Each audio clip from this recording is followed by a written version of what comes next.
لا إله إلا الله لا إله إلا الله لا إله إلا الله.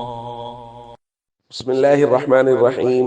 عن عبد الله بن سرجس رضي الله تعالى عنه قال رسول الله صلى الله تعالى عليه وسلم: السمت الحسن والتؤدة والاقتصاد جزء من 24 جزءا من النبوة. رواہ الترمذی. نبی کریم صلی اللہ علیہ وسلم نے ارشاد فرمایا: اچھی خصلت، غور و خوض کرنا اور میانہ روی اختیار کرنا یہ نبوت کے 24 حصوں میں سے ایک حصہ ہے. دوستو، یہ 3 چیزیں ذکر کی گئی ہیں. ایک ہے السمت الحسن، اچھی خصلت.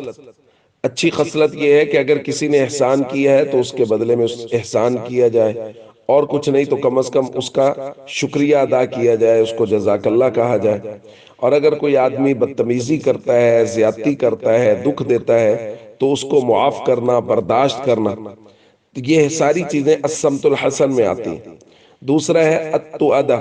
اس کو ہم پہلے پڑھ چکے ہیں کہ کسی بھی معاملے میں جلد بازی نہ کرنا، بلکہ کسی بھی معاملے میں انجام کار کو سوچنا اور تسلی کے ساتھ فیصلہ کرنا.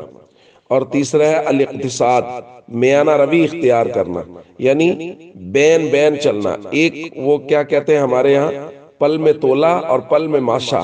ایسا نہ ہو، بلکہ ہر چیز رشتہ داروں کے ساتھ، تعلقات میں، باقی تمام تر چیزوں میں میانہ روی اختیار کرے. تو نبی کریم صلی اللہ علیہ وسلم نے ارشاد فرمایا کہ یہ انبیاء کے طریقوں میں سے، یعنی نبوت کا 24واں حصہ، اس کا مطلب یہ ہے کہ یہ انبیاء کے طریقوں میں سے ہے کہ انبیاء یہی طریقہ اختیار کرتے تھے کہ وہ اچھی خصلت اختیار کرتے تھے، اچھی عادت رکھتے تھے ہمیشہ.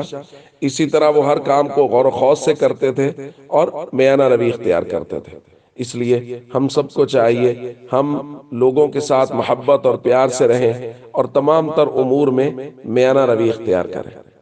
السلام علیکم ورحمۃ اللہ وبرکاتہ.